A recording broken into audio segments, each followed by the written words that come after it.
Hello दोस्तों, नमस्कार। अभी की सबसे बड़ी खबर आ रही है, जहां भारत की ब्रह्मपुत्र नदी पर चाइना की नापाक साजिश, दुनिया का सबसे बड़ा डैम बनाकर पानी रोकने की फिराक में ड्रैगन। जी हां दोस्तों, साथ ही साथ आपको बताएंगे जहां सीमा सचिन केस में तीसरे की हुई अब एंट्री, भारत में आने के लिए सीमा हैदर को दी गई थी ट्रेनिंग। जी हां दोस्तों, सबसे बड़ा और एक्सक्लूसिव जानकारी आपको यहाँ बताएंगे। साथ ही साथ बताएंगे जहां हम सिर्फ अल्लाह के सामने झुकाते हैं अपना सर, माँ के सामने भी नहीं झुकाते। वंदे मातरम पर अबू आजमी के बयान पर विधानसभा में मच गया हंगामा। बताएंगे सारी बड़ी खबरें, आपको तो बने रहेगा वीडियो के अंत तक। और अभी खबरों में आगे बढ़ने से पहले हमेशा की तरह अपने भारत देश का, भारतीय सेना का और भारत के संप्रभुता अखंडता का दिल से समर्थन करते तो वीडियो को भी कर दीजिए लाइक, चैनल को कर दीजिए सब्सक्राइब, बेल आइकन दबाइए, साथ ही कमेंट बॉक्स में लिख दीजिएगा जय हिंद। जी हाँ दोस्तों, तो बात करते हैं पहली और सबसे बड़ी खबर की, जहाँ भारत की ब्रह्मपुत्र नदी पर चीन की नापाक साजिश, दुनिया का सबसे बड़ा डैम बनाकर पानी रोकने की फिराक में ड्रैगन। बता दें, वास्तविक नियंत्रण रेखा पर एक बार फिर भारत और चाइना के बीच टकराव बढ़ने की आशंका है। रिपोर्ट्स के मुताबिक चीन तिब्बत में LAC के करीब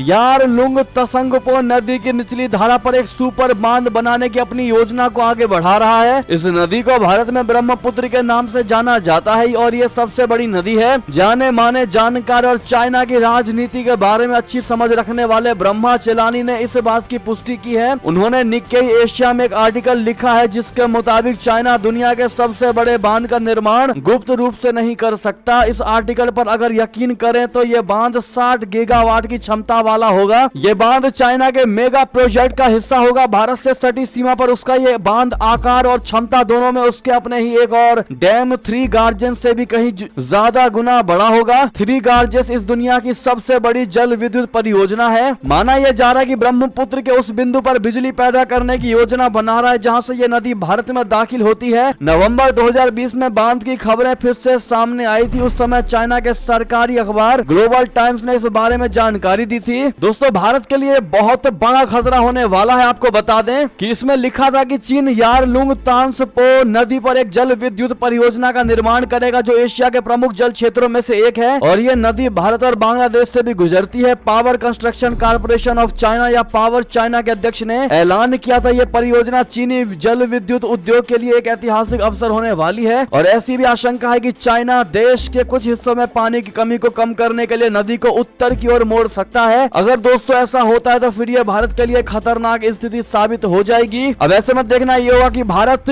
चाइना के इस चाल पर क्या सबसे बड़ा कदम उठाता है दोस्तों, और कैसे चाइना की इस नापाक साजिश को अंजाम तक पहुंचाता है। चलते हैं दोस्तों अगली खबर की तरफ, जो सबसे बड़ी खबर आ रही है सीमा सचिन मामले को लेकर, जहां पर इस केस में तीसरे की हुई एंट्री, भारत में आने के लिए सीमा हैदर को दी गई थी ट्रेनिंग। जी हां दोस्तों, बता दें सबसे बड़ी खबर अभी की, सचिन के लिए भारत आई सीमा हैदर अब बुरी तरह फंस चुकी है। उसको लेकर हर रोज नए खुलासे हो रहे हैं। बीते 2 दिनों से उससे लगातार पूछताछ की जा रही है। सोमवार को उससे करीब 9 घंटे से अधिक समय तक पूछताछ की गई थी, तो वहीं मंगलवार को उससे करीब 8 घंटे की पूछताछ हुई थी। कुल मिलाकर सीमा से अभी तक 17 से 18 घंटे की पूछताछ हो चुकी है। वहीं इस बीच केंद्रीय जांच एजेंसियों को अहम जानकारी मिली है। खुफिया एजेंसी सूत्रों के मुताबिक आशंका है कि सीमा को किसी तीसरे शख्स की मदद से पूरी तैयारी के साथ भारतीय सीमा में दाखिल कराया गया था। इसके लिए उसे पूरी ट्रेनिंग दी गई थी। कोई पेशेवर इंसान ने उसे बताया कि कैसे वो भारत में दाखिल हो सकती है। जांच एजेंसियों के मुताबिक ऐसा ही तरीका ह्यूमन ट्रैफिकिंग या जिस्म फरोशी रैकेट में शामिल महिलाएं भारत नेपाल सीमा पार करने में इस्तेमाल की जाती हैं। ऐसी ट्रेनिंग नेपाल में मौजूद पाकिस्तानी हैंडलर उन महिलाओं को देते हैं जिनको नेपाल बॉर्डर पार कराकर भारत में गैर कानूनी गतिविधियों को अंजाम देने के लिए भेजा जाता है। भारतीय खुफिया और जांच एजेंसियों को इस बात का भी शक है कि भारत नेपाल सीमा पर कुछ ऐसे एजेंट है जो लोगों इलीगली तरीके से भारतीय सीमा में दाखिल कराते हैं। इसकी भी जांच की जा रही है। बता दें कि यूपी ATS की पूछताछ के दौरान सीमा ने कई खुलासे किए। उसने बताया कि उसने कैसे पाकिस्तान से दुबई, फिर दुबई से नेपाल और फिर नेपाल से भारत तक की यात्रा की। उसके पास से कई कागजात भी बरामद हुए। जी हाँ, अब ऐसे में दोस्तों आपको क्या लगता है, जिस प्रकार से सीमा हैदर को लेकर ये शक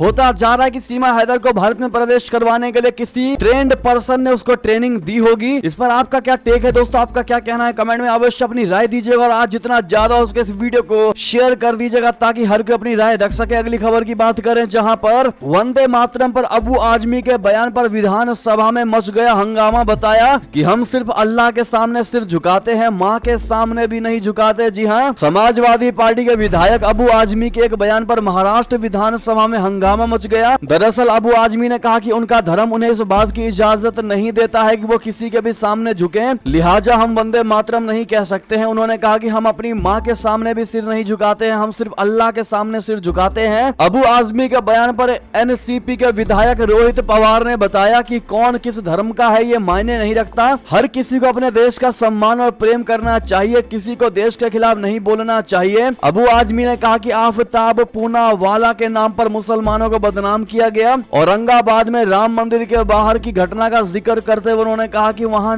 ये नारा लगाया गया कि भारत में रहना है तो वंदे मातरम कहना होगा। इससे माहौल खराब हो गया, पुलिस ने दोनों गुटों को वहां से हटाया, वहां 15 से 20 लोग आ गए। इसके बाद वहां पर दोनों तरफ के लोग आए और नारेबाजी और झगड़ा शुरू हुआ। बता दें कि अबू आजमी के बयान के बाद विधानसभा में हंगामा हो गया दोस्तों। बीजेपी विधायक वेल में आ गए, सदन की कार्यवाही को 10 मिनट के लिए स्थगित कर दिया गया। बीजेपी नेता आशीष शेलार ने कहा कि अबू आजमी ने सदन में जो बात की उसका हम विरोध करते हैं और निंदा करते हैं। वंदे मातरम राष्ट्रीय गान है और इसका अपमान करने वाला हर व्यक्ति हमें इस सदन में नहीं चाहिए। उन्होंने विधानसभा अध्यक्ष से अपील की है कि अबू आजमी के बयान को रिकॉर्ड से बाहर निकाला जाए। बीजेपी के नेता रितेश राणे ने अबू आजमी पर हमला बोला। उन्होंने कहा कि हम संविधान मानने वाले लोग हैं, जो संविधान को मानते हैं वो वंदे मातरम गर्व से कहते हैं। अबू आजमी जहर उगलने का काम करते हैं। जी हाँ, ऐसे में दोस्तों इस प्रकार का बयान वो भी विधानसभा में देना, अगर आप भी मानते हैं अबू आजमी ने वाकई में बड़ा ही गलत बयान दिया है तो दोस्तों आप लोग इस पर अपनी क्या राय देना चाहेंगे बताइएगा जरूर। अगली खबर की बात करें जहां रूस ने कैंसिल की काला सागर अनाज डील, दोस्त के फैसले के खिलाफ हुआ भारत, कह दी ये बड़ी बात। बता दे भारत ने काला सागर अनाज पहल जारी रखने में संयुक्त राष्ट्र के प्रयासों के प्रति समर्थन व्यक्त किया है, साथ ही मौजूदा गतिरोध का जल्द समाधान होने की उम्मीद जताई है। इससे एक दिन पहले ही रशिया ने घोषणा की थी कि वो युद्ध के दौरान यूक्रेनी बंदरगाह से खाद्यान्न एवं उर्वरकों के निर्यात की अनुमति देने संबंधी समझौते का क्रियान्वयन रोक रहा है। संयुक्त राष्ट्र में भारत की स्थायी प्रतिनिधि रुचिरा कंबोज ने यूक्रेन के टेम्परेरी कब्जे वाले क्षेत्रों में स्थिति पर महासभा की वार्षिक बहस में बयान दिया। उन्होंने कहा कि भारत क्षेत्र में हालिया घटनाक्रम को लेकर चिंतित है, जो शांति एवं स्थिरता के बड़े मकसद को हासिल करने में मददगार साबित नहीं हुआ है। यूक्रेन को मानवीय सहायता जारी रखी जाएगी। जी हाँ, कंबोज ने यह भी कहा कि भारत ने काला सागर अनाज पहल को जारी रखने में संयुक्त राष्ट्र महासचिव के प्रयासों का समर्थन किया है और वो वर्तमान गतिरोध के शीघ्र समाधान की उम्मीद करता है। उन्होंने कहा कि भारत यूक्रेन में हालात को लेकर चिंतित है। इस संघर्ष के कारण कई लोगों की जानें गई और कई लोगों विशेषकर महिलाओं, बच्चों एवं बुजुर्गों को कष्ट झेलने पड़ रहे हैं। अगली खबर की बात करें जहां कश्मीर में आतंकियों की सबसे बड़ी साजिश हुई नाकाम, एलओसी पर 2 आतंकवादी ढेर, सर्च ऑपरेशन अभी भी जारी। बता दें सुरक्षा बलों ने उत्तरी कश्मीर में कुपवाड़ा के माछिल सेक्टर में एलओसी पर आतंकवादियों की घुसपैठ की एक बड़ी कोशिश को नाकाम कर दिया है। एलओसी के दूसरी ओर से पीओके में कश्मीर में प्रवेश करने के बाद 2 अज्ञात आतंकवादी मारे गए। तो वहीं खराब मौसम के बीच वन क्षेत्र में तलाशी अभियान अभी भी जारी है। शीर्ष सैन्य अधिकारियों ने बताया कि भारतीय सेना, बीएसएफ और जम्मू कश्मीर पुलिस द्वारा शुरू किए गए एक संयुक्त अभियान में कुपवाड़ा के माछिल सेक्टर में नियंत्रण रेखा के पास सतर्क सैनिकों ने कल सुबह घुसपैठ की कोशिश को नाकाम कर दिया। 2 आतंकवादी मारे गए और 4 AK राइफलें, 6 हाथगोले और अन्य आपत्तिजनक सामान बरामद किया गया है। दोस्तों एक और बड़ी खबर आपको बता दें जहां हिंदू मकान नहीं खरीद पाएंगे मुसलमान, इस बयान को देकर विवादों में घिरी कानपुर की मेयर। आपको बता दें कानपुर की मेयर प्रमीला पांडे ने एक चौंकाने वाला बयान दिया। उन्होंने कहा है कि हिंदू जो भी घर छोड़े उसे मुस्लिम लोग न खरीद पाए, ऐसी सरकार से वो मांग करेंगी। बुजुर्ग की शिकायत पर महापौर प्रमीला पांडे मुंशीपुरवा पहुंची थी। मंदिर पर कब्जे की शिकायत पर मौके पर पहुंची मेयर ने मंदिर परिसर पर कूड़ा देख भड़क गई। उन्होंने मौके पर ही धर्मशाला में अवैध मकान को भी गिराने का आदेश दे दिया। इसी बीच उन्होंने कहा कि मुस्लिम समाज हिंदू का घर और हिंदू मुस्लिम समाज का घर ना खरीद पाए, ऐसी योजना लाने के लिए सरकार से मांग करेंगी। ऐसे में दोस्तों प्रमीला पांडे इस प्रकार के बयान को दे करके विवादों में घिरती नजर आ रही है। बहरहाल भारतीय जनता का इस पर क्या टेक है दोस्तों, आप लोग क्या कहना चाहेंगे इनके इस बयान को लेकर कि हिंदू का मकान मुसलमान ना खरीद पाए, ऐसा वो सरकार से मांग करेंगी वाले बयान पर दोस्तों आपका क्या कहना है बताइएगा जरूर। देखते हैं क्या कहती है हमारी भारत की प्रिय जनता। साथ ही साथ दोस्तों ये थी अभी की सारी बड़ी खबरें। आपको हमारी खबरें कैसी लगी, आशा करता हूँ बहुत अच्छी लगी होगी। अगर थोड़ी भी अच्छी लगी है तो इस वीडियो का भी अपने भाई बंधुओं में व्हाट्सएप फेसबुक, ट्विटर के जरिए पूरे भारत में शेयर करना बिल्कुल मत भूलिएगा। और अभी कर दीजिए इस वीडियो को लाइक, चैनल को कर दीजिए सब्सक्राइब, बेल आइकन दबाइए, साथ ही कमेंट बॉक्स में लिख दीजिएगा जय हिंद जय भारत। और यहाँ तक बने रहने के लिए आप सभी का बहुत